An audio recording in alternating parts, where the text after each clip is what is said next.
Thank you to you, our listeners, for supporting Positively Trek, and to especially our patrons on Patreon. If you would like to contribute to Positively Trek and be a patron on Patreon, visit patreon.com/positivelytrek. You'll get perks like early access to episodes and bonus content. And for those who are in the higher levels, you get shoutouts and associate producer credits and much more. And speaking of shoutouts, let's give a shout out to Carl Morris, Joyce Marin, Jim Stoffel, Dave Garcia, Rick Young, Paul D. Kinnear, and John Blaber. Thank you all for your support. Now let's go back to the show. But maybe, just maybe, Benny isn't the dream. We are. Maybe we're nothing more than figments of his imagination. For all we know, at this very moment, somewhere far beyond all those distant stars, Benny Russell is dreaming of us.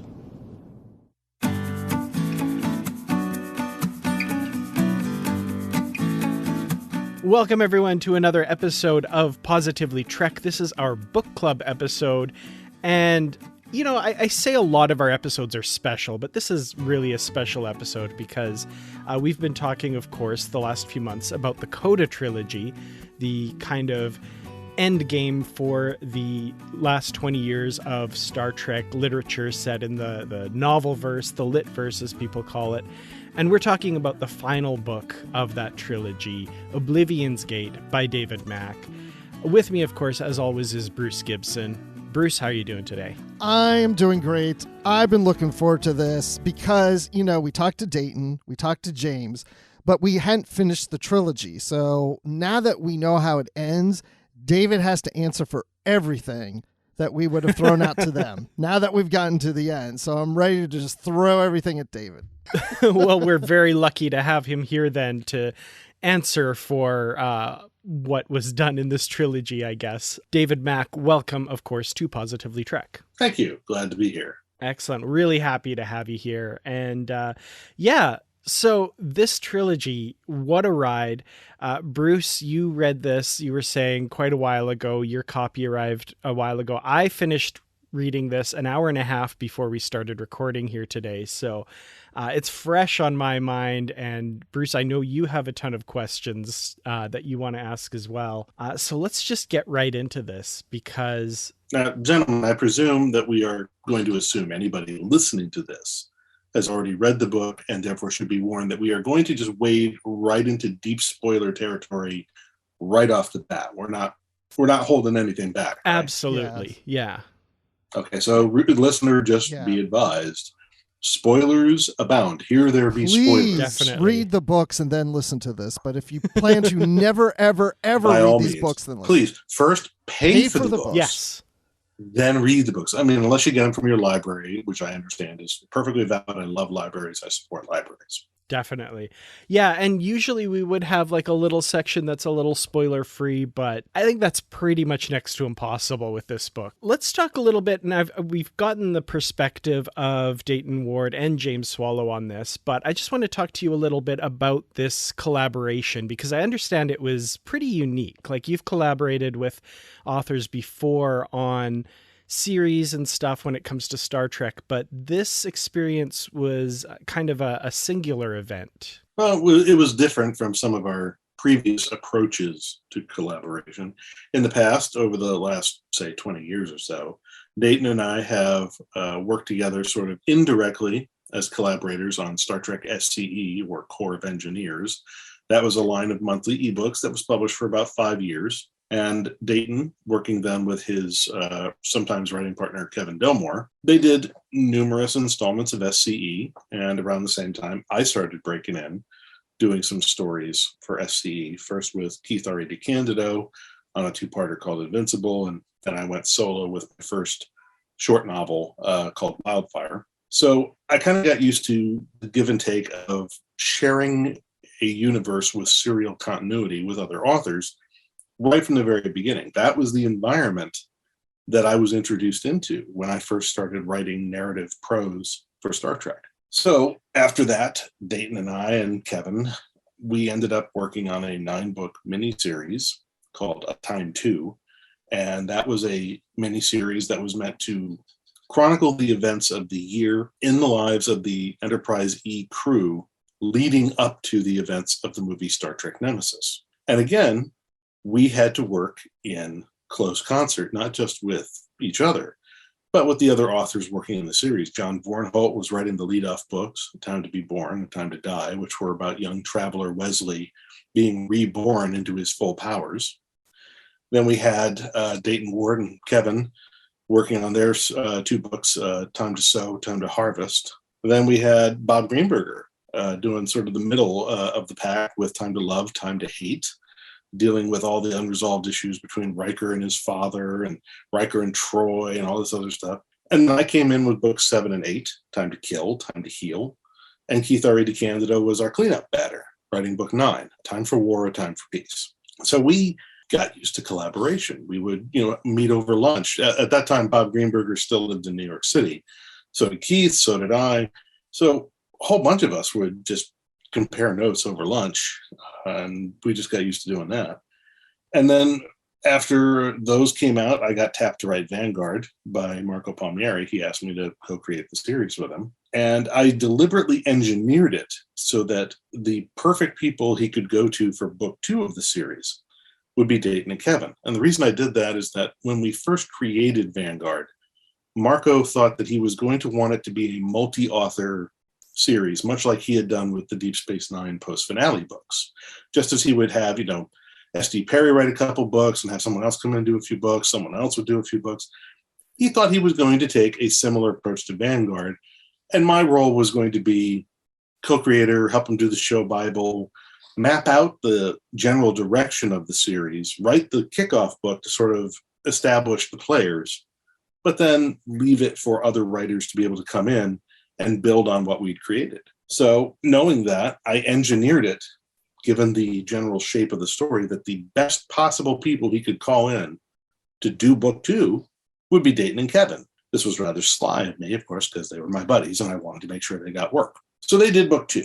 And while they were doing book 2, I was talking with Marco about some other projects. I think I was doing a Wolverine book for him for the Marvel line at that time. And then I got really excited about some of the ideas that I heard Dayton and Kevin were bringing to Vanguard in book 2. And I really wanted to write book 3. Eventually, I struck a deal with Marco. I think I had to sort of decide between doing a DS9 book right away or postponing that and doing Reap the Whirlwind. And I think I ended up doing the DS9 book first, but because of scheduling, I got to do both. I think I got to do Warpath for DS9, and then I got to do Reap the Whirlwind, which was book 3 of Vanguard. And what Marco found out at that point was, this is an interesting dynamic. We've got Mack on one side, and we have Ward Dillmore on the other side.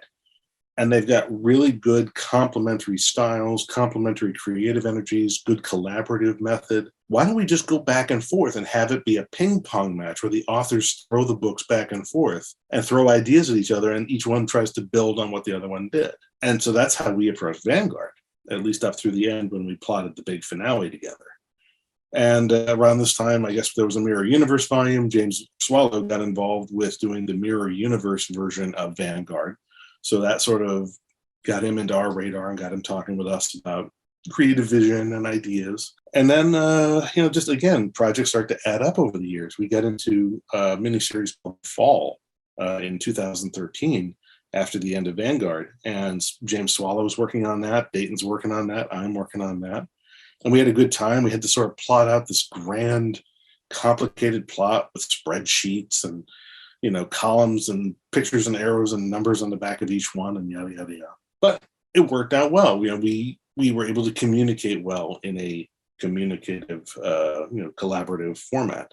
And then by coincidence, when Marco left Pocket Books and then ended up at Tor and happened to know that the editor at Forge was looking for someone to write 24 novels, which was, books based on the TV show 24.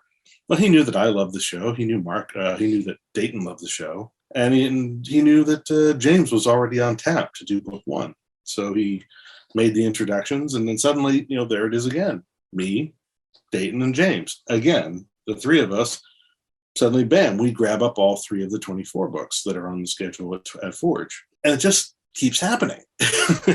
Then some other project comes around and we team up again. And we're like, when it finally came time to put together Coda, and we were thinking, in the old days, I might have pitched a trilogy like this all by myself.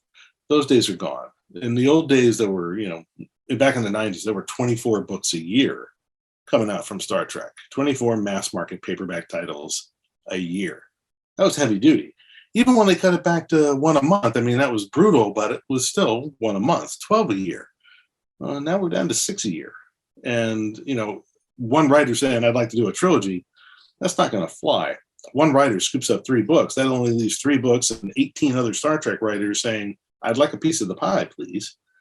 So we knew that wasn't going to fly. And then there was the timing issue, which was we all started to see this happening around early 2019. We knew we had to move fast to come up with a pitch, get something approved, get the ball rolling, to get something on the schedule and published in a reasonable time frame. And there was no way to do that with just one author writing, because we knew that what the publisher likes is event miniseries, where the 3 books come out in rapid succession, month after month after month, boom, boom, boom. One writer working alone, you've got to start 2-3 years out, and you got to have a lot of time, because now you're writing one manuscript, you've turned that in, you're writing the next manuscript while you're editing the first manuscript. Then you're in production on first manuscript while you're editing the second manuscript and writing the third manuscript. Your head wants to explode. This was how I wrote Destiny. It is exhausting. It is confusing, and it takes a long, long time. And it's just so much easier when you've got 3 authors working together on one battle plan, simultaneously or near simultaneously executing their manuscripts, which is how we approached this. But for us, it felt like getting the band back together. So then at what point, so the band's back together and you all are deciding, where are we going to take this trilogy? What are we going to do? And as we mentioned, we're into spoilers here. And then it was decided, you know what, let's just end this timeline. Was there any other ideas besides that, or was that just the goal? Was like, you know what, it only makes sense if they were going to end this trilogy, this continuity, we're going to just end it. Well, here's what we knew. We knew the moment that Picard was announced, and we saw the time frame for it, late 24th century, 2399, rolling over into early 25th century. At that point, we knew that almost all of the post-Nemesis literary continuity that we've been working on for the last 20 years, at least the bulk of it that is set in the 24th century, was screwed. That it was inevitable that they were going to establish continuity details in the backstory that were going to be wildly inconsistent with what we had done in prose, and that there would be just no way we could recover. When we first approached the idea, we knew that the continuity was going to come to an end, one way or another. When we heard about what Picard was doing and the time frame in which they were doing it, which was late 24th century, the first thing we knew was that they were going to override all of our continuity. They were going to establish details in their backstory that we were simply not going to be able to retcon. We were not going to be able to rework the history of our literary continuity to incorporate these new facts and remain consistent with canon, while at the same time preserving what we had done. We had a major discontinuity, and we knew there was no way to fix it, at least no elegant way to fix it. So we had to make a choice. Or I should say, we knew the publisher had to make a choice. The publisher was either going to simply let the ongoing line of interconnected, serialized 24th century continuity in the novels and just taper off, just say, well, we've done what we've done. Let it stop. Stop doing them. Don't explain anything. We're not doing it anymore. The story ends wherever the books were when you last left off. That's one way to go. And, sometimes there's, the Star Wars approach where you rebrand it Legends to show that it's apocryphal and no longer connects to the ongoing continuity. But we didn't like that. I mean, we knew a lot of fans kind of got a little irked with Star Wars about the whole Legends thing, mostly because Star Wars promised canonicity in its books in a way Star Trek never has. But there was also just a feeling of it's incomplete. You've got all these stories. They've been running for 20 years across multiple book series. And to suddenly just let them taper off one day we stop doing it and we don't explain why. There's no explanation within universe, within the context of the story to say what happened and why it happened.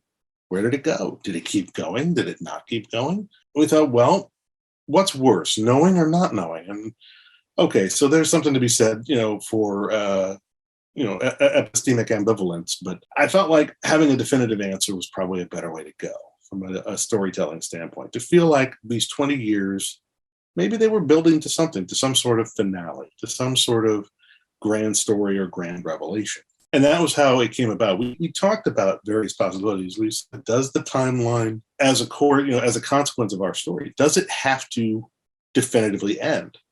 Is there room for ambiguity? Is there a way to do this where we neither say that it does or say that it doesn't end? Is there some way to leave it open to interpretation? Obviously, there is a way to do that. There must be some way to do that. The fact that you can ask the question implies there is some way to do that. The question was, is that what we wanted to do? And the answer for us turned out to be no. To us, that felt like a cop-out. That's saying we can't choose. We don't know which is the better answer, and we don't feel confident enough as storytellers to make a choice. So choosing maybe it did, and maybe it didn't. Well, I mean, you got to be really something to pull off the I don't know and have that be an elegant, satisfying ending. To me, that's not a satisfying ending. To me, that's a cop-out. And then there's the idea of, well, why didn't we have the happy ending?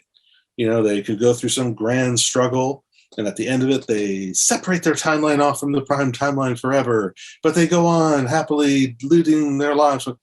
Well, so what? There's no change in the status quo if you do that. Yes, we're separated from the prime timeline forever. So what?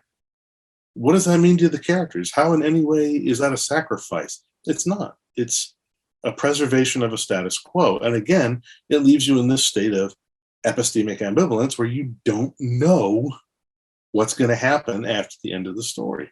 It's not an ending. It's not a conclusion. It's not an answer. And the problem, of course, is then you come to then there's the downer ending, which is, for some reason, our characters have to confront the fact that their timeline is going to end, that it is unavoidable, that it is unescapable, but that they have to make the best of it, that there's got to be some good in it. And it's up to them to find the good in it, to inject the good into it. To us, that felt like a story. That felt like something where there's a struggle. And to us, it spoke to the current age we live in, which it feels in many ways like a time of hopelessness, a time where we're watching institutions and countries and governments and just ideas of democracy decay and fall apart. We're watching the things that we thought would persist just disintegrate around us. There's a feeling of we're looking at the end times. I mean, it's probably not. It's a time of transition, but it's a scary time, and it's a depressing time for a lot. And we felt like maybe this is something that we need to address. And then there's also the fact that for many people, myself included, 2020 was just a horrible, horrible year between the pandemic, the politics of the time, and so many other issues. And then for me, it was just a trifecta where in January of 2020, my longtime creative and personal and professional idol, Neil Peart of Rush, died of brain cancer. A few months later, at the end of April of 2020, my mother died. And then at December of 2020, about a year ago, my friend, fellow Star Trek author, Dave Gallanter died, and they all died of cancer. And so it was just this triple whammy, just keep getting hit with the inevitability of loss, the inevitability of change. And I think that to a certain extent, Dayton was feeling this, James was feeling this. And I think in the end, really the analogy, what we're dealing with here, if you look at it, the symbolism is very clear. It's not like it's the subtlest thing I've ever written. The Davidians are essentially an analog for death. They are death incarnate. And it is about how do you deal with the end of your life when you know it's coming, when you've seen the end coming at you and you know there's no escape, there's nowhere to run, there's nowhere to hide. What do? Do you curl up and die? Or do you find some reason to fight? Do you find some reason to make it so that your death is not an empty statement, so that it's not just a blank page? And so in many ways, that was what we decided. We said, you know what, this is a story that has meaning. It's about the dying of the light and refusing to succumb to it, refusing to simply surrender. It's about people who decide they're going to fight to the last second. They're going to fight to find something good. Even if we can't save ourselves, we can't save what we love, we can't save our universe, we can at least try to do something that will put an end to this pointless, arbitrary carnage, a firewall for it, a fire break. End it here so that it hits us, we take the last hit, but we spare countless others from something, this horrible. And that's a heroic gesture. It seems to sound like a futile gesture, an empty gesture. They get furious that, oh my God, these people, they just died for nothing. Well, they didn't die for nothing. They died for the noblest of all things. The measure of a society is its willingness to sacrifice for others. The willingness to sacrifice for people you don't know, who you will never meet, who will never know of your sacrifice, but you do it anyway. That's heroism. Heroism where you're doing it because you expect people to sing your praises or sing a song about you when you're done, that's a little bit vainglorious. There's a touch of ego there. But if you know that you're dying for a cause, but at the end of it, no one will know you did it, that's heroism. And that to me, really speaks to me as a Star Trek fan. And I mean, Star Trek gets used as an adjective by all kinds of people to describe things that they feel is a very Star Trek thing, for good or ill. But to me, the idea of, like you say, sacrificing yourself and your reality for people who you've never met, will never know, and will never know that you did that for them. That to me just, it screams like the ultimate heroism. That idea is really at the core of what everyone is doing in this story. And was that one that was in there from the beginning, or did that kind of evolve as you decided how the story was going to go? I think that evolved over the course of several discussions. It took a number of back and forths, a number of weekly meetings between myself, Dayton, and James, most of which we conducted either over Zoom or Google Meet or something similar. It took a number of meetings before we settled on an ending. We talked about, we tried to explore different ways to find the happy ending, the ambivalent, the ambiguous ending. But eventually, when we said, what feels true? What feels honest? And most importantly, what feels consequential? What feels meaningful? Where is the drama? Which ending gives us the greatest potential for alteration to status quo, and therefore the greatest chance for personal suffering and therefore personal growth and change? And we realized it was in the tragic ending. So that was what we chose to pursue. And although I suppose it would have been possible to try and take a broader, more societal perspective on it, broadening it out, involving the Typhon Pact powers, et cetera, in the end, we felt like this is a story that's happening on a very personal level. Yes, it's a cosmic disaster, which happens on a level that's so great. Our brains are not made to comprehend the scale on which this tragedy is occurring. So the only way to make this relatable in a dramatic format is to bring it down to the most intimate, personal, possible level we can, and then interpret that cosmic tragedy on the level of personal loss, because we felt that's where the story is. Anything else, it's going to feel very hard to really engage the reader emotionally, because then it becomes too intellectual, it becomes too much of a remove. So we tried to bring the tragedy down to the personal level in almost every interaction. Like in James Swallow's book, he's got some great scenes with Chancellor Martok and Clag as they're, defending Boreth. They're trying to stop the loss of the monastery and the time crystals, all of which are sacred to the Klingons, and they can't. It's a last stand. They know it's the last stand. They know it's futile. They know they're not going to make it out.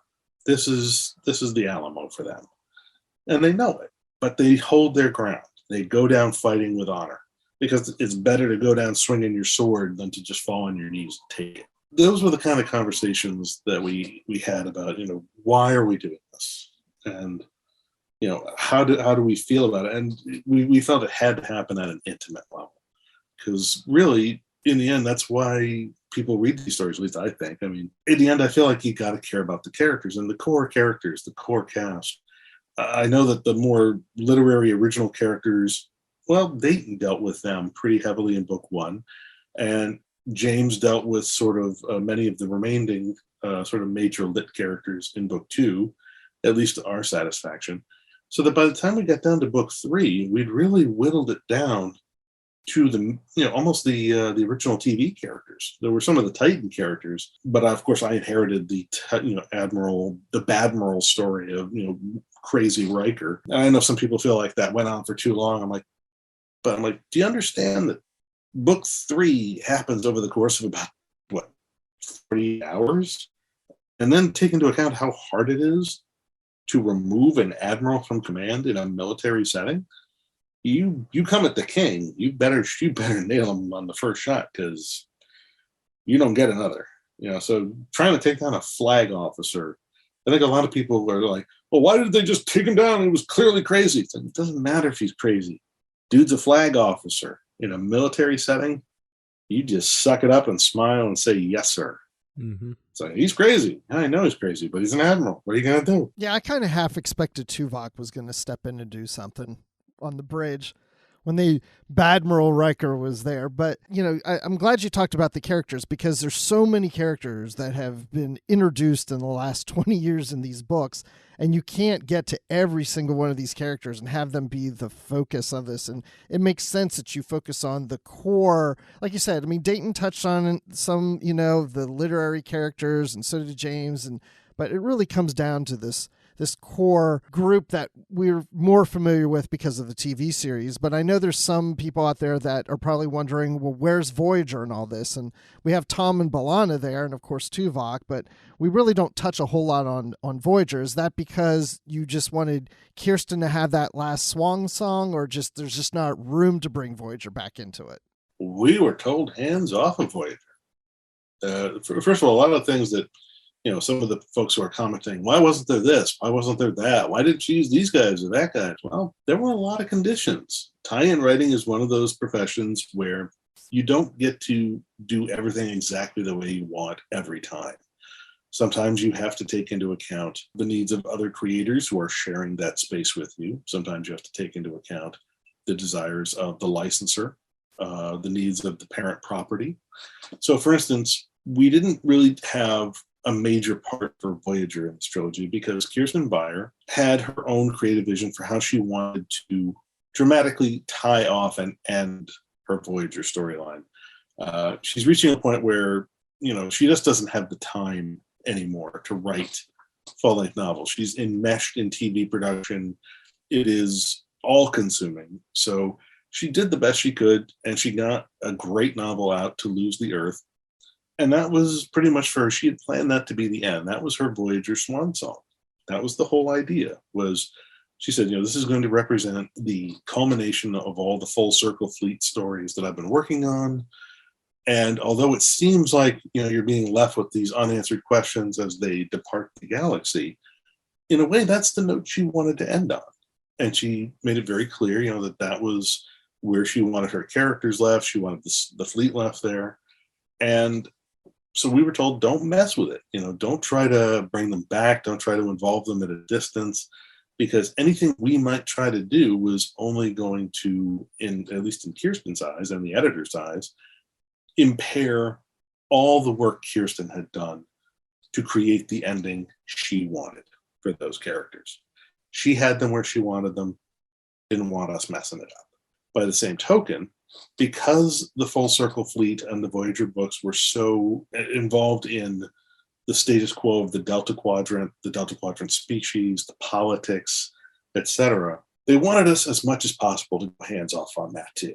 Don't upset the apple cart. Don't disrupt too much of what Kirsten has done. Yes, it's all going to get erased when we blow up the timeline, yada, yada, yada. But in terms of where it is narratively, don't mess with it. Leave her work alone. Don't unravel it. Don't disrespect it by playing with the toys. She put the toys where she wanted them, leave them where she put them. Same rule applied to Q. We had conversations about ways to involve Q or not involve Q. Should we, shouldn't we? Do we want Q? Do we want the Metrons? Do we want the Dowd, the Calamarain?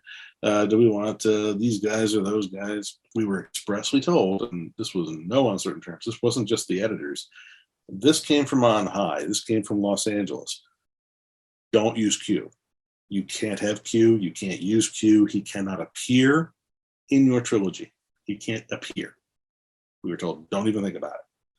Maybe you mention him as to why, people speculating, why is he not there? But you can't answer the question. But most of all, you can't use him. So it's not that we said, oh, well, I guess the Q just aren't important or whatever. It's not that we didn't think that there was some rational explanation for why the Q could or couldn't be involved. Although we did eventually discount them as being too heavily Deus Ex Machina. It's like, well, what's the point of a story when you can just have God come out of a box and wave it away? What's the point? Nobody grows, nobody changes, nobody loses anything. There's no consequences. But even if we wanted to go that route, we couldn't go that route. We were told explicitly, you cannot use Q. And that was the end of it. And those are the conditions you're given as a tie-in writer, and you accept them and you go forward. Well, let's talk a little bit about the actual kind of story of book 3 in particular, but the trilogy as a whole, because we haven't really talked about the events of it. One thing that I found really fascinating was the linking back to the temporal vortex in First Contact as kind of the moment for the creation of this splinter universe, the splinter timeline. How was that idea arrived at to kind of use that as the nexus point? And I shouldn't say nexus point because that'll confuse it with something else entirely, but It's the pivot point. I give all credit for that to Dayton Ward. It was Dayton who saw that possibility and who brought that to the table. Before I had met with Dayton to talk about the idea, I had first met with James. James had come into town for a conference. He had Saturday off. I said, hey, why don't you come with me and my wife? We're going out to a friend's barbecue in Jersey. I have an idea I want to pitch to you. So we picked him up at his hotel. We went out to Jersey. We had beers, we had brisket, we had burgers. And then we got to chatting, and I pitched him the idea of Coda. And James said, I don't want anything to do with this. I think this is a terrible idea. And I had to talk him into it. And finally, I sort of brought him around, and we started hashing out story ideas. And then Keith R.A. DeCandido came in, and Glenn Howman came in. Here we are, 4 Star Trek writers just sort of free forming. It's like jazz. Suddenly we're having a jazz session, an improv, jam. And we're just sending ideas back and forth and riffing on each other. And, I write down a bunch of the stuff in my phone and I take it home and I turn it into something. And then a couple of weeks later, I bring it to Dayton at shore leave. And I say, hey, I wanted to talk about this. Obviously, as well as I do that Picard's coming down the pike. He knew because at that point he had just started working for Star Trek licensing. So he was seeing the scripts, the story outlines, the deal memos. He's seeing all of it. And I know, of course, because I talk regularly with Kirsten Beyer, so she keeps me in the loop on what's coming down the pike, what to expect, at least generally. But in this case, Dayton knew a lot more than I did. He had far more detailed knowledge than I did. And I pitched him my idea, and he said, well, no, that's not going to work for a lot of reasons. There's a lot of stuff coming up in the show. And so, the idea, although it's a good idea, he said, it's not going to work because this, that, and the other thing. And I said, so could we just do this? And he laughs at me and he goes, dude, it is so much worse than you think. And then he begins to spell out all the details and he watches my face go slack. I'm like, oh my God, we're And he's like, yeah, we are. But we realized, and then he said, but there's a way. I go, all right, what is it? And he says, the problem is, we've got to have a point at which we establish the divergence occurred between that continuity and our literary continuity. But it can't be too close to where the Picard story is or where key elements of its backstory begin. Because if it's too close, and then they establish some other detail from around the same period, then we're boned. So it's plus, we have to take into account, like he says, we can't just, for instance, rewind our continuity a little bit to 2385 to include the whole synth rebellion on Mars that they show in season 1 of Picard. It says because that doesn't explain all of the many discontinuities that still exist between our continuity and theirs that go back to the A Time 2 books, which were set in the year before Nemesis. So, all right, that takes us back to 2378. And he said, all right. So he says, we know we have to rewind to at least there and then probably farther back. He says, so what he did is he started looking for, well, what would be a logical, in-story, canonical junction point?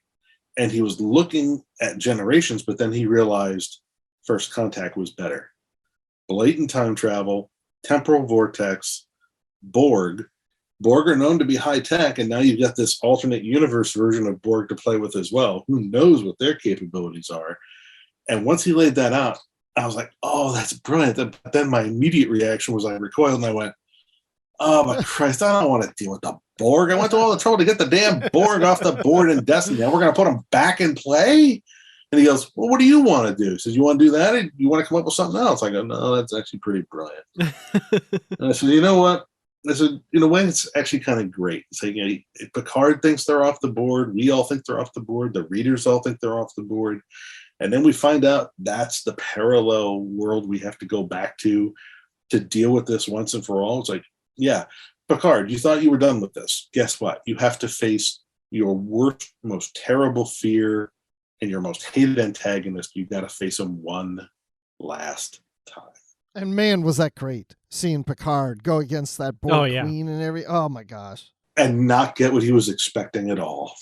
Just that moment. I mean, I loved right now. There's a piece of music that inspired that whole moment. A lot of the great moments from this trilogy were inspired by the soundtracks for the HBO series His Dark Materials. The music is by Lorne Balfe. And there's a piece called The City, I think, on the season 2 soundtrack.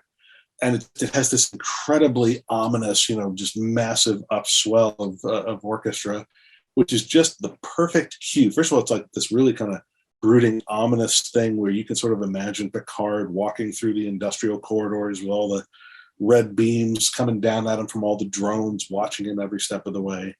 And then there's just this massive orchestral swell of ominous music. And I could just see this enormous, titanic, demonic Borg queen with nanites, airborne nanites in this black cloud like wings lifting her up. Before, the queen comes down, it's like the torso on cables, whatever. It's very Frankenstein.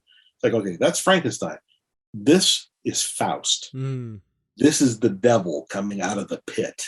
That's the moment when Picard has an Arrested Development moment. I've made a huge mistake. Yeah. That scene, I have to admit, going back to the Borg, I was like the same as you, like, oh no, the Borg again, really? But man, that scene, I probably was more invested in that scene than any other scene in the book. I was like so into that. And I was so appreciative that we had the Borg in this. But the other thing that got to me is I love the Borg being a play because they learn about the events of Destiny through Picard. The Borg Queen does, and she's interdimensional. So this kind of answers why the events of Destiny won't happen in the prime timeline, or possibly won't happen in the prime timeline, because the Borg are aware of it now. I thought that was brilliant. And that's the moment Picard has. He has this realization of how many times might they have already tampered with their own origin? Mm-hmm. It's like the origin I thought they have, they may have altered it so many times. I may have just gotten lucky. And basically what that does is it helps it opens the door to reconciliation of the many conflicting canon and non-canon details that have been offered or introduced regarding the origin of the Borg. Where's the first species? Where's the original home world, etc. There's a lot of conflicting details, even in canon. Well, if you take into account that this is a species that has time travel capability and is just reckless enough to tamper with things, they may have altered their own origin more than once, which I think is an ominous premise unto itself. Yeah, I love that kind of... There's a few moments in here where there's kind of almost a meta touching on like the background of stuff. And that was definitely one where I was like... Oh, the whole book is meta. The whole book is meta text. Absolutely. The whole thing is a commentary on us blowing up 20 years of our own work. Yeah, I kept thinking of, and I tried not to think of this, but I'm like, the Davidians coming in and devouring everything. I'm like, do they have a big, Viacom CBS logo on the side of their... No, not at all. No, they would work for Secret Hideout. There you go. Yeah. And then even the choice of the first contact as being the inflection point, I thought of like how many times over the years we have fans who, they're like, oh, Enterprise doesn't fit in the other continuity. It was First Contact. First Contact messed it up, and that's why everything's changed. And I was like, this kind of feels like almost a little bit of a nod to that. I kind of like that. You know what? If it had just occurred to me, if only I thought of it while writing the book, I should have, but didn't. At some point, I should have had somebody refer to the Davidians' Intertime space station as their secret hideout. Yeah, there you go. I didn't do it. In retrospect, I should have done it. That's a missed opportunity. Oh, man. That's great. Well, if this ever gets put out as like an omnibus, you have to sneak that edit in there, I think. There will be no omnibus, dude. Just change the ebook. Yeah, there you go. Yeah, I'll make an edit to the ebook. I'll ask my editors. Let's just listen, please.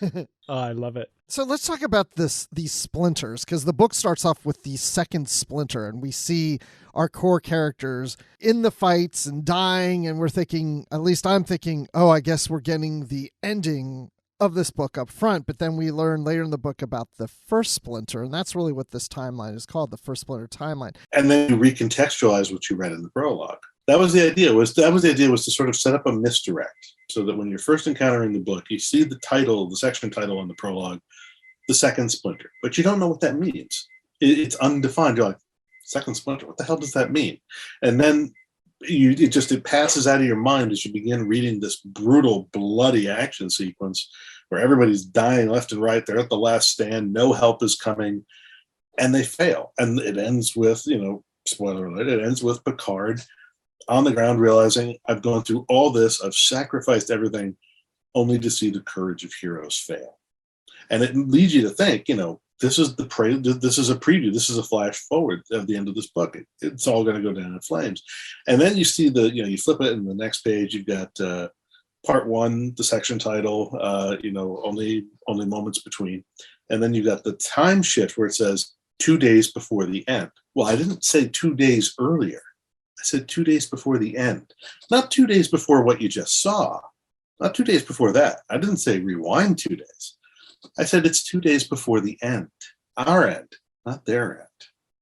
But it's a misdirect. I give the reader something where they are open to misinterpret it for dramatic effect, so that later when they hit the revelation near the end of part one, where the heroes have to point out, to Picard, or actually it's to Sisko, who's saying, all right, so how do we get to this first splinter to fix things? And they have to look at him, and Data says, sir, I believe you may have misinterpreted part of our presentation. We are the first splinter.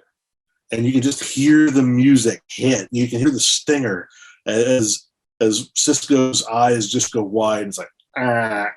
And then, once you have that expression, first splinter, and you realize we are the first splinter, and then you realize first splinter, second splinter. I watched the death of another timeline. Now you've got that, but now that you've been given that, you've been told these are the stakes. This is the mess we're walking into. This is how badly it can go. But now you haven't seen the end. You saw their end. Now all bets are off. It might go that way. It might go another way. And suddenly, it recontextualizes what you thought was a flash forward was, in fact, the end of another timeline.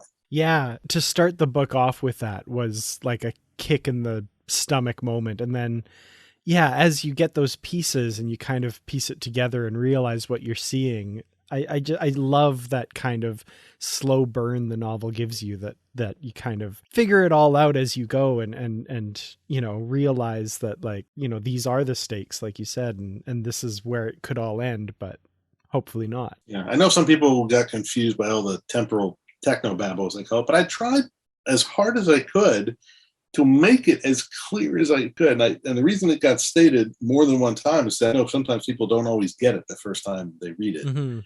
I tried to make it really clear. This is what happened. This is why it happened. I even make sure to have the character say, wait a minute, run that by me again. Why is this one unstable, but this one isn't? I answer it.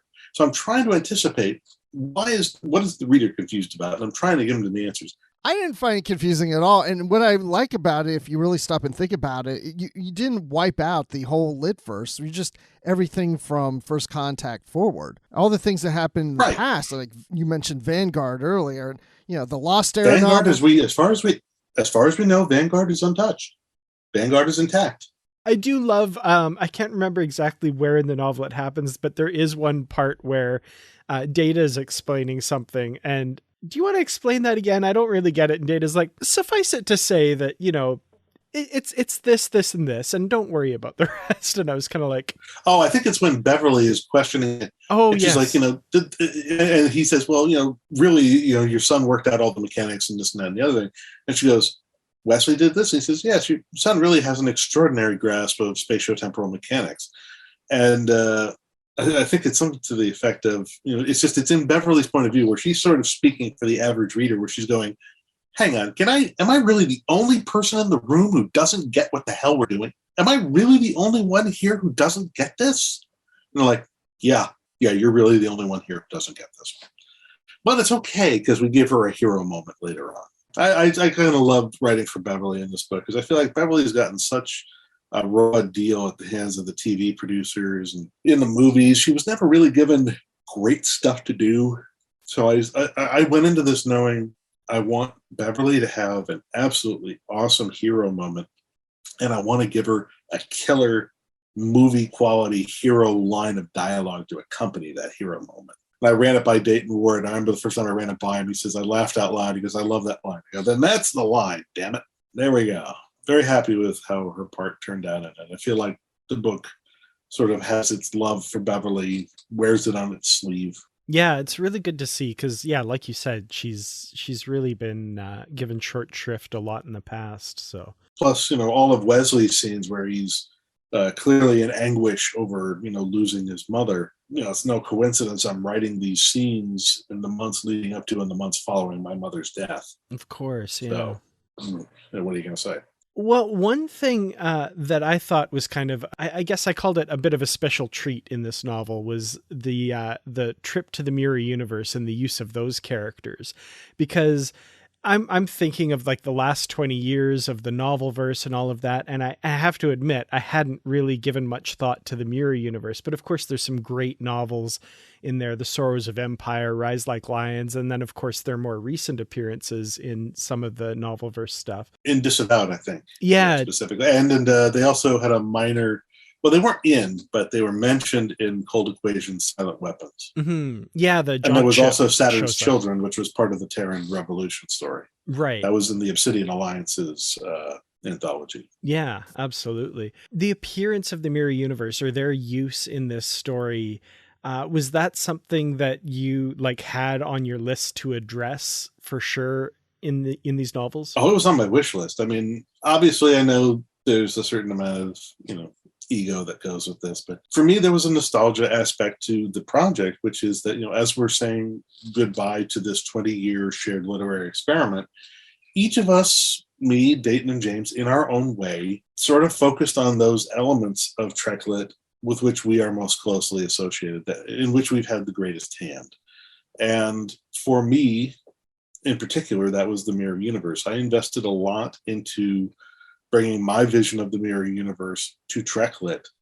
And, at the, risk of, my fellow authors, saying my head is too big to fit through the door anymore, I really did change the trajectory of the mirror universe in the shared Trek Lit continuity in a way that really nobody else did. I dared to say it doesn't have to be the same status quo that we were handed by the TV show. It's not just this farcical place where people dress funny and die for no good reason. It's a place where there are other potentials, where lives have taken other paths, but just because they've taken a dark and violent path up until this point, it does not mean they are condemned to always follow this path. It does not mean that they are prohibited from growth, from change, from improvement. And the very fact that they take on the concept of rebellion and revolution, that they are now fighting to get back freedom that they've lost. The fact that we're told in DS9 crossover that at some point, after our heroes left in Mirror Mirror, Spock took control of the Empire and heeded the advice that was given to him by Kirk to change things, to bring about democracy, to bring about the end of empire. Spock tried. I mean, they were there was a certain amount of taking the concept seriously. And I feel like the TV writers never did. To them, it was a big joke. They treated all of it like a big joke. And I said, what if it doesn't have to be a joke? What if you took these characters, these versions of the characters, what if you took their lives as seriously as you took the ones in the Prime universe? What if their lives are just as important? What if their suffering matters just as much as ours?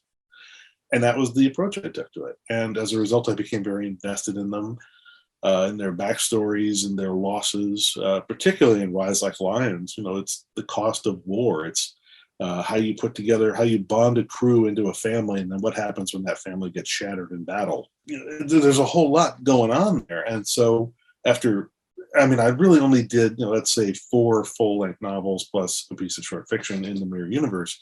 But I feel like I accomplished a lot in those 5 works, to the point where, I said, I need to revisit this universe one last time and have it be part of the big finish. I feel like those characters have earned their right to be part of the finale. I wouldn't have felt right not including them. And I'm really personally glad you did. Like, I feel like it gets overlooked a lot, but like Rise Like Lions was one of my favorite novels of the last chunk of Star Trek literature. So yeah, it was so great to see the jaunt ships and Kalar and all of that again, because I feel like that was a really special part of it for sure. Oh, plus once we decided to bring in the Mirror Universe, and we're saying, well, if we're going to throw basically all the pieces on the table, everything on the board for the big finale, it's like, nothing is verboten. And we were talking about, well, how do we incorporate this element? Where are we going to use that? How do we bring in the Mirror Universe? And once we had this notion of our characters seeking asylum in the Mirror Universe and seeking aid and comfort from these characters in the Galactic Commonwealth, and I was like, all right, so who do we still have on the board by the end of book 2? Who's here?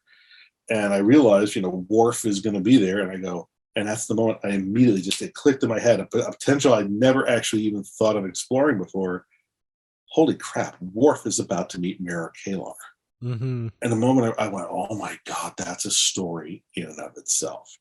Worf and Mira Kalar.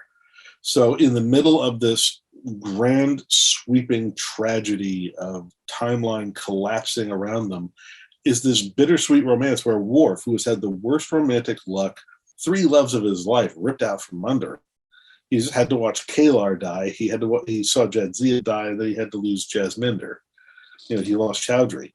He's lost 3 people he loved and cared about. And then I thought, wouldn't it be ironic if at the very end, he's the one who lies dying as his tigress stands above him, defending him?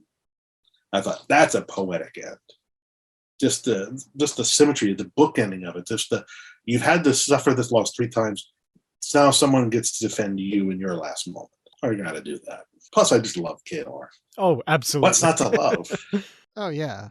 Yeah, it was great to see the 2 of them together. The thing about this is I read your first short story in the Mirror Universe. I haven't got to the others. I have them, but I've been wanting to one day get to them. But now after reading this, that's the next thing I want on my list, is to go through it, because I got so invested in the Mirror Universe, and that's saying a lot, the fact that I'm not coming from a place of reading those books into this. What happened here at the end got me interested enough to want to go read those books. I love your take. If you want to read the Mirror Universe stuff that I did, don't read the version of Sorrows of Empire that was first published in the Glass Empires anthology. Mm-hmm. Well, that's the only one I've ever read. I did an expanded, improved version where I took that story, which was about 40 some odd thousand words, and I expanded it out to about 80, 90,000 words into a full-length novel version of The Sorrows of Empire. What you want to pick up is the full-length novel, the 80, 90,000 word standalone novel, The Sorrows of Empire. Read that. Then read the other stories in Glass Empires. Then read Obsidian Alliances, particularly paying attention to the one called Saturn's Children, which I wrote under the pseudonym Sarah Shaw. That's the sort of the beginning. That's the origins, the difficult origins of the Terran Rebellion, their growing pains, the infighting, the near self-destruction of the Terran Rebellion. And then that's followed by Rise Like Lions, which is the Terran Revolution. And then after that, we return to the Mirror Universe in my Section 31 novel, Disavowed. But actually, before you read Disavowed, which was, I think, published in 2014, go back to 2012 and get my Cold Equations novel, Silent Weapons. Silent Weapons, again, spoiler alert, big spoilers here. There's this whole thing involving the brain. They've got all these weird technologies, and it turns out they're causing all kinds of mayhem all over different parts of of local space. And the reason they're doing it is they want everybody to be looking everywhere except this one quiet little planetoid that's sitting inside Federation space. And they are very covertly trying to do a salvage job to salvage a starship that they have found crashed on the surface of this planet. This crashed vessel, it turns out, is a Mirror Universe jaunt ship that has somehow, through a wormhole drive, jumped across the universal divide and has crashed on this little planetoid. And the Breen has somehow found it before we did, and they are going through this incredibly convoluted scheme to try and salvage this thing. Because they're like, well, we can't seem to get our hands on the slipstream drive, but if we get our hands on this, we can take the lead in the propulsion race over the Federation. Our heroes thwart them from this goal in the Silent Weapons. So the Breen, later on, 2 years later, they come around and they have an even more brilliant plan. They say, well, we'll just go to the Mirror Universe ourselves and we'll hijack one of those ships and we'll just steal the damn thing and bring it back ourselves. So Bashir and his gal, Serena Douglas, who are now technically working for Section 31, get tapped by 31 to go and stop the Breen from bringing back a jaunt ship. And of course, that mission gets interrupted. They get to the Mirror Universe, and Bashir has his own problems in the Mirror Universe. There's a whole thing he goes through. But then the twist ending, I love this. They are in a final battle with the Breen, who have hijacked one of the jaunt ships and are trying to get it back to their universe. And in the final battle, the Breen-controlled ship is damaged as it tries to make the wormhole jump. Wormholes, as you might remember, don't just traverse space. They can also traverse time. Not only do they jump into our universe, but they jump back 2 years.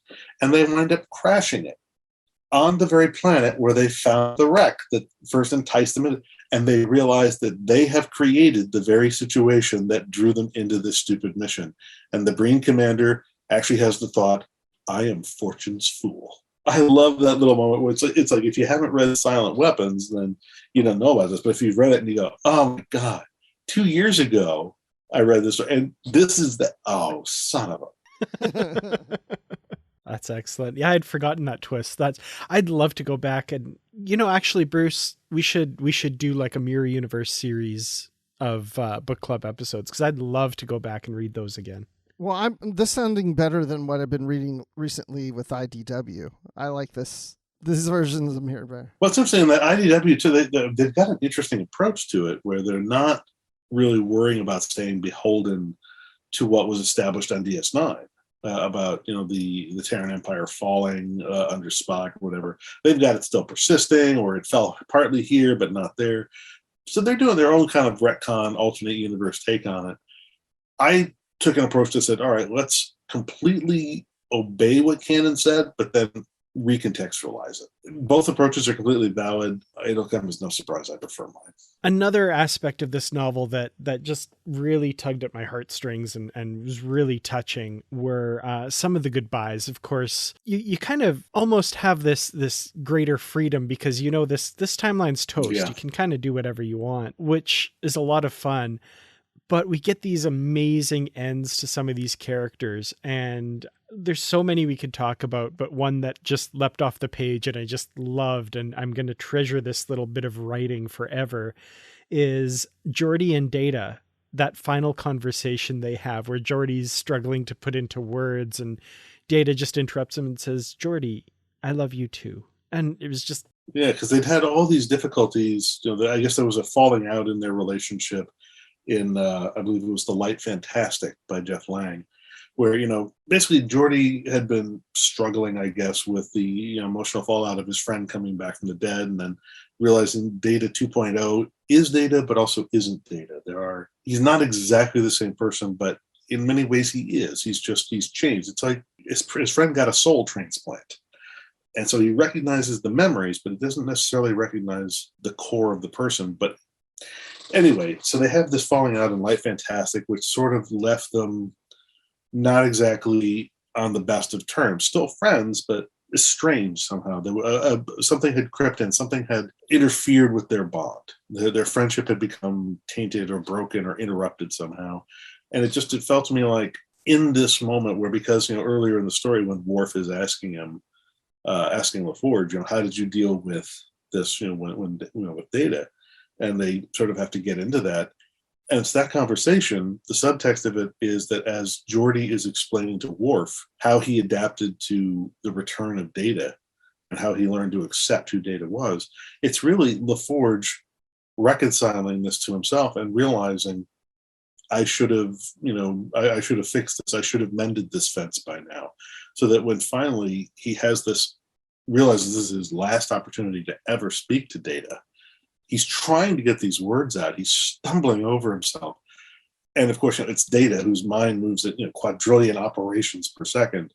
But he just gets there ahead of him and just realizes, we don't have time for this. I have to let him off the hook here.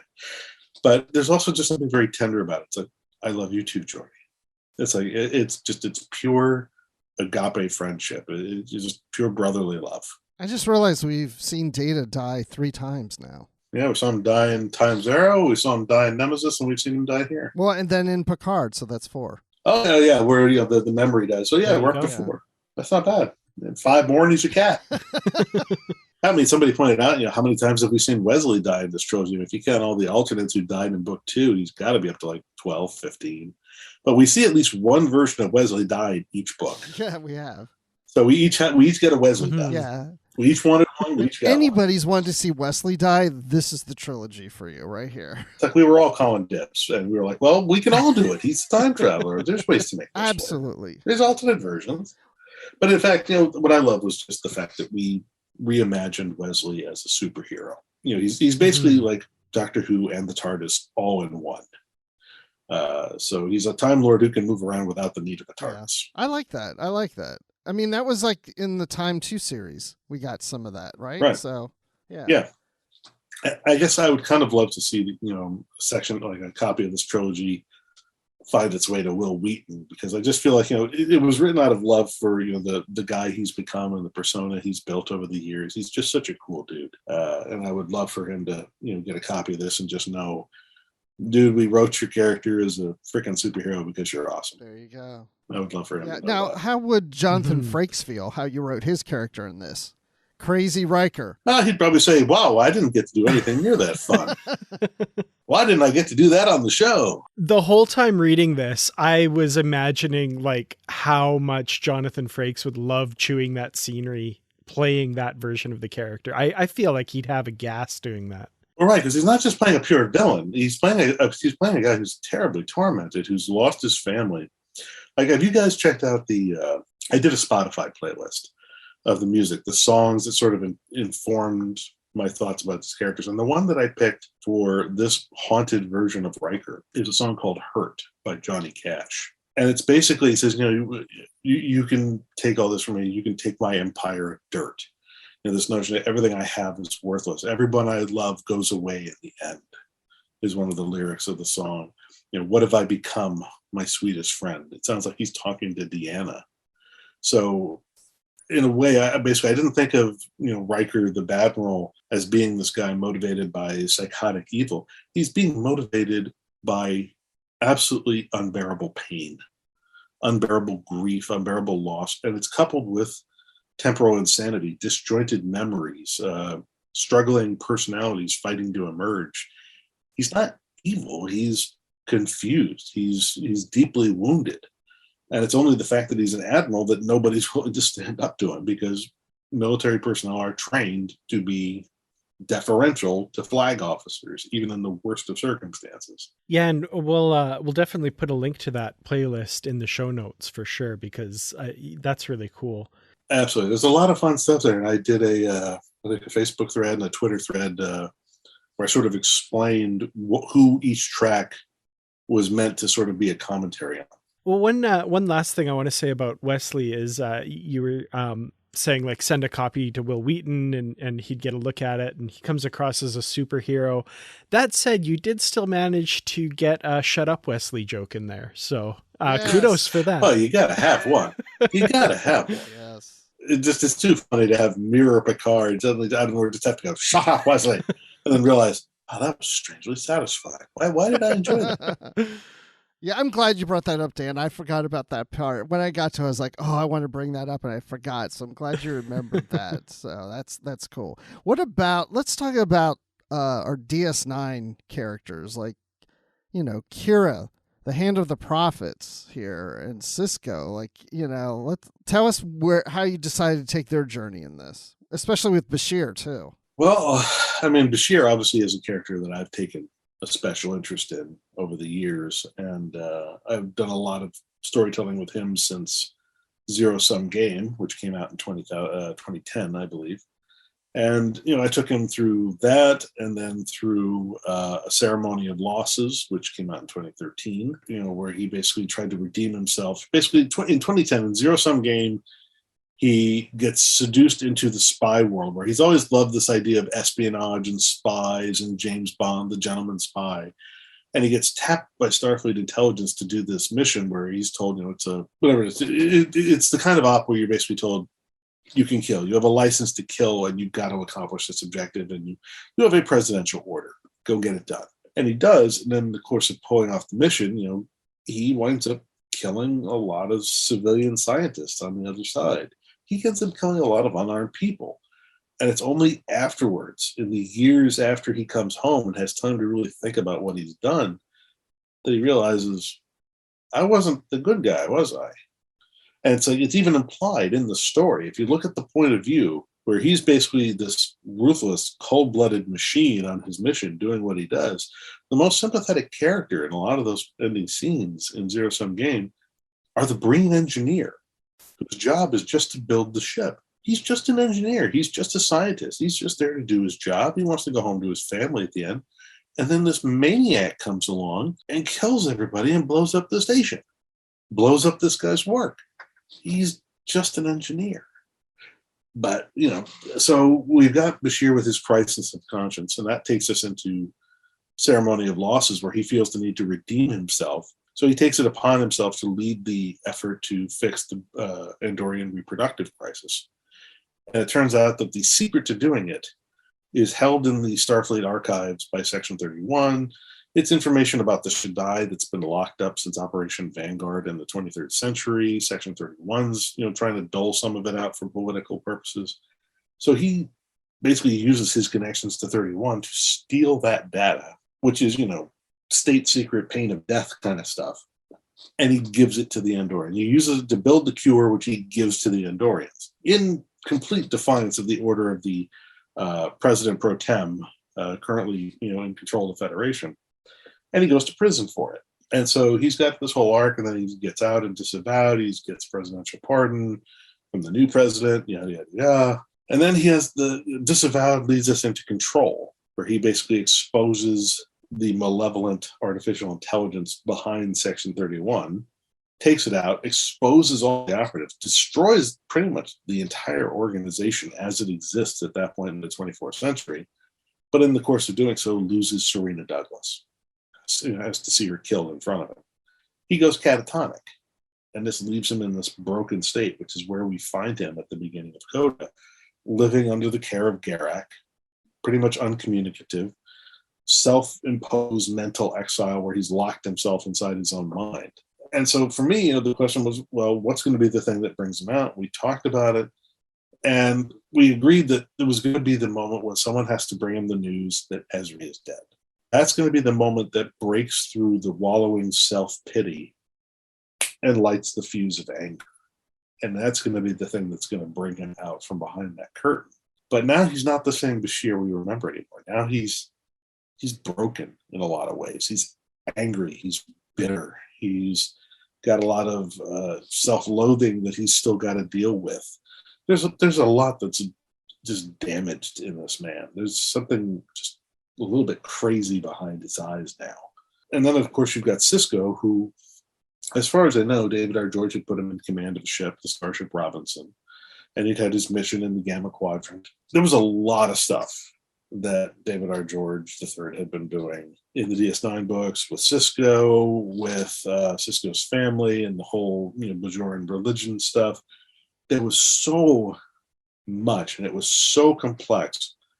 And we really wanted to address it. We wanted to do something with it, but it was so complex and so in and of itself. Like, it was so clearly something that had to be resolved on its own terms and which could not simply be repurposed to make sense within the context of Coda, that we had to let it go. Yeah, because I was wondering about Rebecca Cisco and her abilities. I thought she would play into this somehow. Not our story, not ours to tell. That's the problem, is that it was so many moving elements and there was so much complexity to what he was doing that we realized we can't. There's no way we can address this in a satisfactory manner. We have to sort of just fastball past it. There's just no way to deal with it. And we sort of leave the door open. I mean, if someday they want to write another DS9 book that ties that up, we hopefully have left enough space in the continuity between where he left off and where we made things end, that maybe he can fit one more story into that span of time that resolves that before Coda begins. Who knows? Maybe that could actually happen. Maybe it won't. I don't know. All I know is there was just so much that we could not do.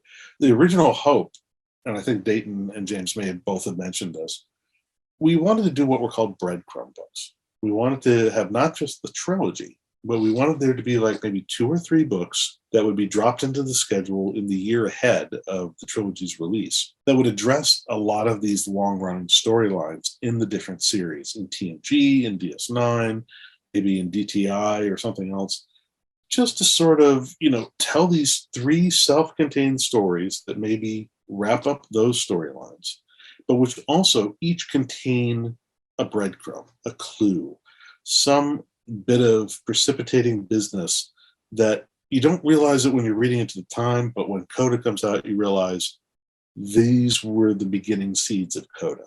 This is where Coda started to intrude into our universe.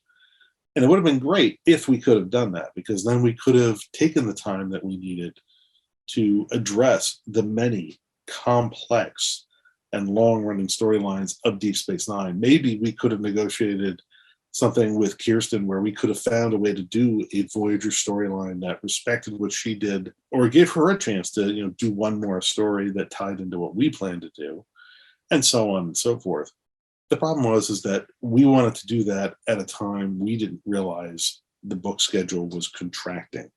We had gotten used to, over the last several years, a schedule of 12 books a year. And then it was down to like 10 books a year, and then 9. And we thought, well, maybe there's still room to do something like this. And then things just sharply contracted again, to the point where there was no opportunity to do breadcrumb books. So again, there were so many elements left that we had to leave behind. Would it have been great if we could have somehow addressed all of them or found some way to fold all of them into this? Sure. But in the end, that's not the story we were trying to tell.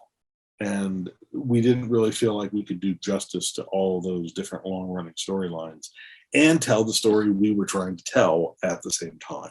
So we had to make a choice, and the choice was let that go and do what we know we need to do. But then you were able to focus on Cisco and, like you said, Bashir, and then, of course, Kira. As Hand of the Prophets, which is a weird thing to bring back after all these years.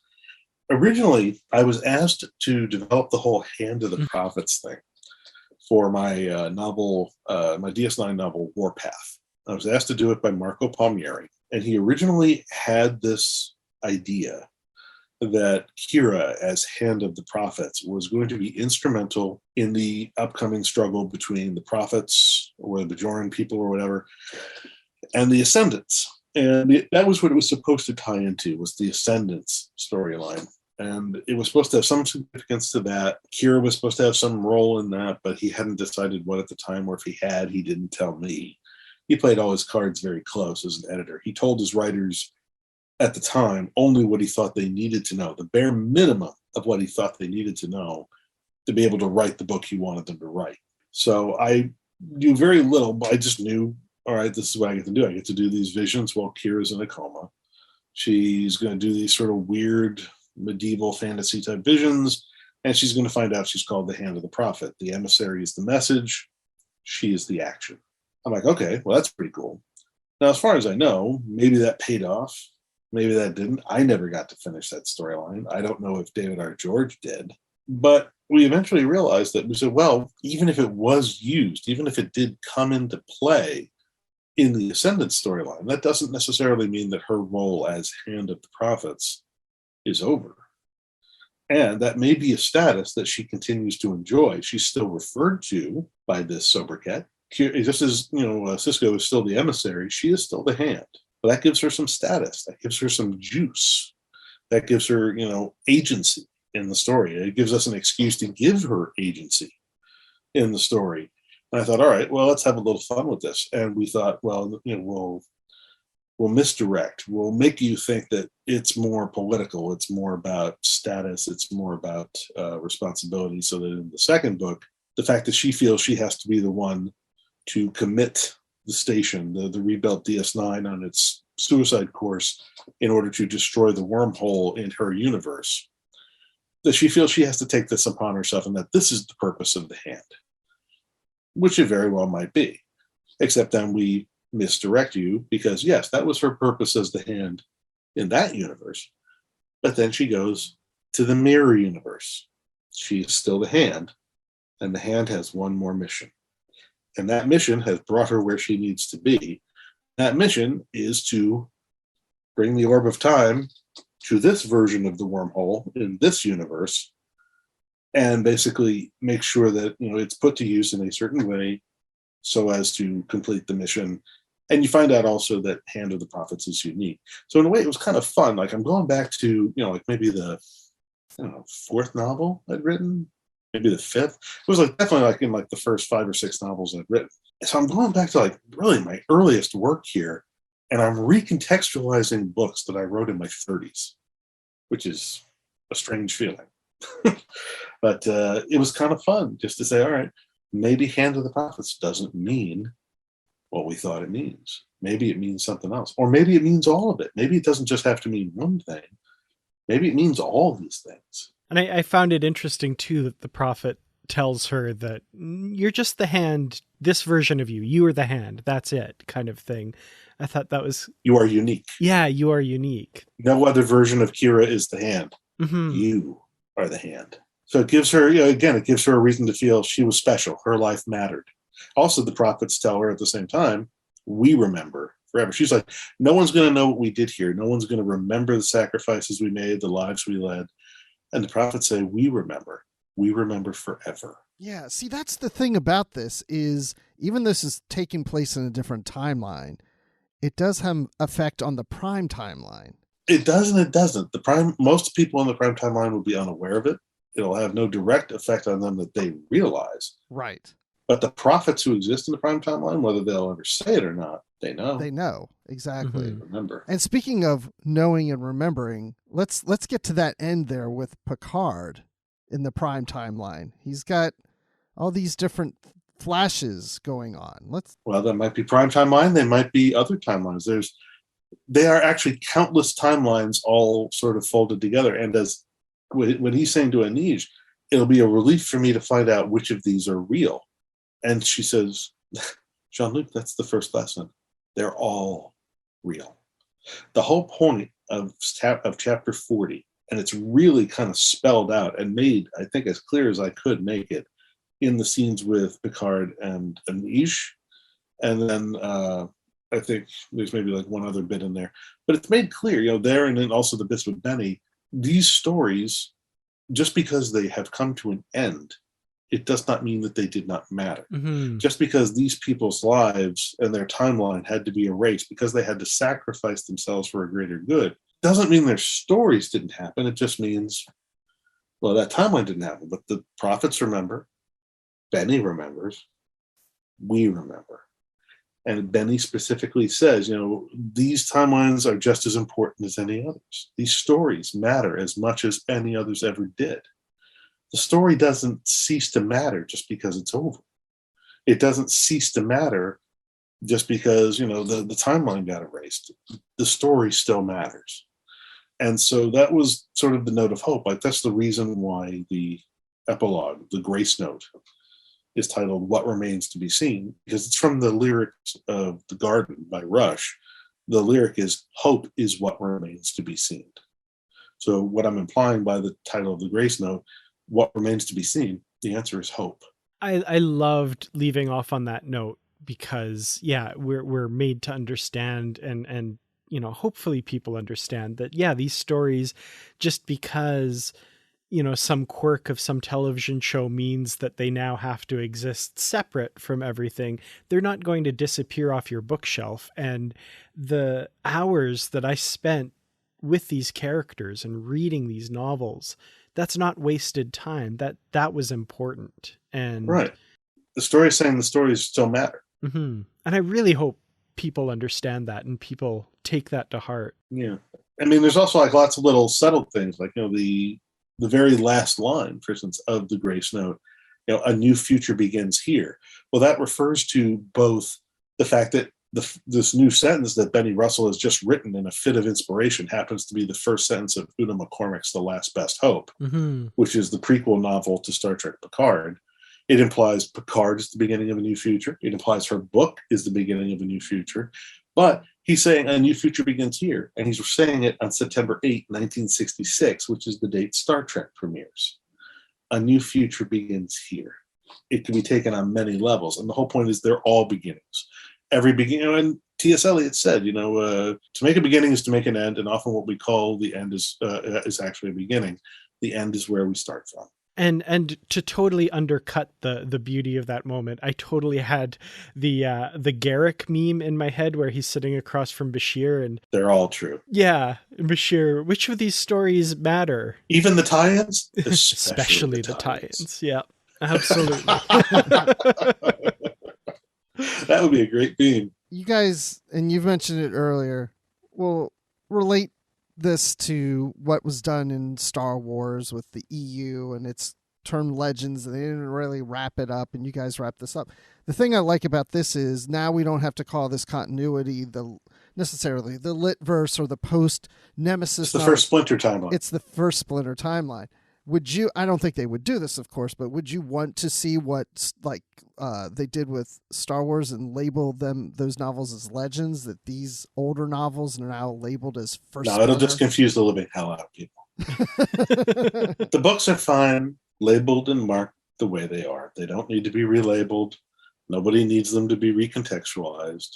They're fine just the way they are. So, speaking of the new series, I know, of course, you're both a huge fan of and involved with Star Trek Prodigy. Obviously, probably not any like adult tie-in novels or anything like that, but any idea on plans or ideas for some sort of tie-in for Prodigy? Nothing that I've been consulted about.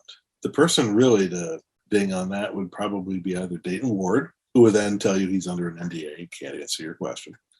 John Van Sitters, who would laugh and then expertly divert you into answering another question and then make you forget what you asked about in the first place. It would be great. The issue, I think, with Prodigy and tie-ins is the same as almost all the other new shows are having with their tie-ins, which is that the show's continuity from the point where you first join the show and then as you watch the characters, what happens to them week to week, the timing of those episodes is so tight. There is so little dead air, so little space to work between the episodes. And the continuity and the serialized narrative are so tight that really, where are you going to fit in a novel-length story? And I don't know that Prodigy necessarily would support a novel-length story. I think it might support a novella. I think it would probably, because of the nature of it, because of the visual medium that it comes from, I think it would probably work better as a comic book. I think IDW must be developing something. I don't know this for a fact. No one's told me anything. But I would be very surprised if IDW is not currently developing Lower Decks and Prodigy graphic novel material or monthly comic book material of some kind. Just because they are animated media, I think they're going to have a readership that's going to want to continue to experience the stories with some visual component. I don't think they would translate as well to a strictly prose environment, a strictly prose format, the way some of the other more adult series have. So I don't know what's coming down the pike for those, but I think obviously, middle grade books or YA books for Prodigy would be brilliant. Comic books, especially, if they didn't have to edit themselves or be in any way morally upstanding or correct, would be hilarious for Lower Decks. Because of their intrinsic formats, I don't see either one working in novel format. Speaking of Prodigy, Rock Talk, did you have any input into the species of Rock Talk? I'm going to plead the fifth so that Peter David doesn't send assassins to kill me. Fair Good enough. But you've been able to sprinkle some things from the sure. verse. My fingerprints are all over this thing. Are you kidding me? For instance, chimerium, which is what they're mining at Tars Lamora.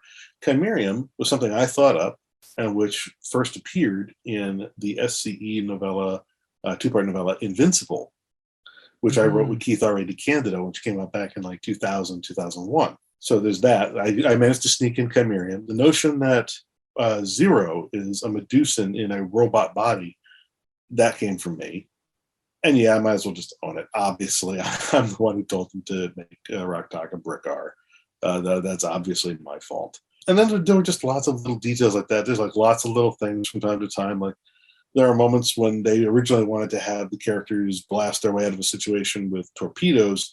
I had to point out, well, torpedo is actually the wrong weapon there. You're in an enclosed space. That's a 64 megaton warhead. Things going to go off. The blowback alone is going to kill everybody in that place. So what you want there is a surgical strike. You want a phaser like a scalpel. So it's phasers are what you want there. And they went, oh, okay, we'll use phasers. And so we want this action sequence here. How do we make this happen so that we can do this with the shields? Would the shields do this or would the shields do that? And I was able to say, well, they would do this. So if the character's already there, that can't happen. But if your character was leaping in attack and then the shields come on, well, then you could have your effect. And they went, oh, all right, we'll do that then. So it's not so much me suggesting story ideas or whatever, but them saying, we want to do this. What is the most Star Trek compatible way to do this? Or given the limits of what we know about Star Trek technology, if we do this, how do we do that? How do we make this do that? And then I said, well, you can do this, or you can do that, or you can do this other thing. Or here's another possibility. But if what you want to get to is this, then do that. Are you going to do that with Strange New Worlds? No, I have not been asked to consult on Strange New Worlds. I currently am completed all of my contractual obligations to Star Trek. I did 20 episodes of consulting work for Prodigy. I did 10 episodes of consulting work for Lower Decks. And then that's it. Now that Coda is out, I don't currently have any work under contract with Star Trek or anybody else. I'm just sort of flinging words onto pages and hope maybe I can come up with something that my agent can sell someday. But for the moment, I'm done. I'm just sort of, out here treading water. Well, for any projects that do come down the pike for you in the future, where can people find that out online? Well, if you want to, if I'm going to announce anything, I'm probably going to announce it on my Twitter feed. So I'm on Twitter at David Allen Mack. That's David Allen, ALAN, Mack, MACK. You can find me on Facebook at David Mack. That's my official author page. And you can find my website at davidmack.pro. That's davidmack.pro. Awesome. Well, thank you so much for coming on the show and talking about this novel and this trilogy. Like I said, I really enjoyed it. It was a heck of a ride. And hopefully we do get more from you in the Star Trek universe soon, because you're honestly, when a new David Mack Star Trek novel shows up, it's just, I know it's going to be an amazing read. So I don't want to be without that forever. That's very kind of you to say. Thank you. And it's always a pleasure coming on your show, talking with you gents. So how awesome was that? I've been waiting for a long time for this moment, because I couldn't wait to get this trilogy. I couldn't wait to get to the end of the trilogy, and I couldn't wait to talk about the end of the trilogy. Yeah, what a discussion. I mean, discussion with David Mack is always fun. Very colorful, lots of colorful metaphors, and, fun discussion both before and after we hit record as well. So, yeah. So, we're at the end of the Coda trilogy. All 3 novels are out. What are some of your final thoughts on maybe this novel in particular, but also the trilogy as a whole? When I read this novel, it's pretty much what I was expecting, which was, the end of the timeline. But I kept thinking that there was going to be something that's thrown in there that just something unexpected that turns it, which it didn't do. But of course, David did explain that, that's not the purpose of the story, is to all of a sudden fix the timeline. So I'm glad they didn't go that route. They kept to what the intent was, and not just, well, the timeline's going to end. Oh, nope. Just kidding. We found a solution at the end. That trope of in anything, it's like, the heroes find something at the very end, and it doesn't always go their way.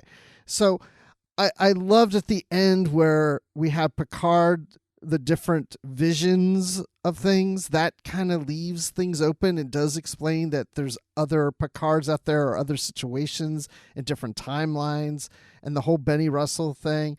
But yeah, just experiencing our characters going through the heroic moments of trying to do something that if they can't save this timeline, they can at least save other timelines, especially the Prime timeline. So they're going out in that one last blaze of glory, a heroic moment. And I mean, there was a lot there, and it was a page turner, I just kept wanting to keep going and going and not stop. So yeah, I really enjoyed it. I gave it 5 stars on Goodreads, and I'm not sad that the whole continuity is ended. I mean, of course, I'd like to see it continue, but there's so much more Star Trek coming that I love the idea of exploring, okay, this is what we thought happened and did happen, but now let's take a different view of something, how else it could have happened, And so when we get Star Trek Picard, it's just another take, and I like getting those different stories. Yeah, I have to echo, I think, 99% of what you said there. I really enjoyed this trilogy, and this final installment in particular. I think they made a lot of really brave choices. This would have been as hard a trilogy as this is to read. And we've seen some reactions online with a lot of people not liking how it went. But as hard as it was to read, I can't imagine how hard this was to write, because, you're doing this coda to the 20 years of literature, this universe that people have invested time and energy in. And I love the way this wraps up, because, as we said in the interview, it still matters. Just because this is the end, it doesn't mean that everything that came before suddenly doesn't matter. The actions, and I know this is from a fictional standpoint, but the actions of the people in this splinter timeline saved the Prime timeline as we know it, and saved the rest of Star Trek. And in that way, they mattered one last time in a very, very big way. And I think that's what's the alternative to how this ended? We talked about that with David. The alternative is it just stops and fizzles out and we get no more stories. Well, that would be so much more disappointing than what we got here. What we got here was this incredible page-turning story, like you said, a wild ride with, in my opinion, an amazing, excellent ending that just left me feeling so many feelings.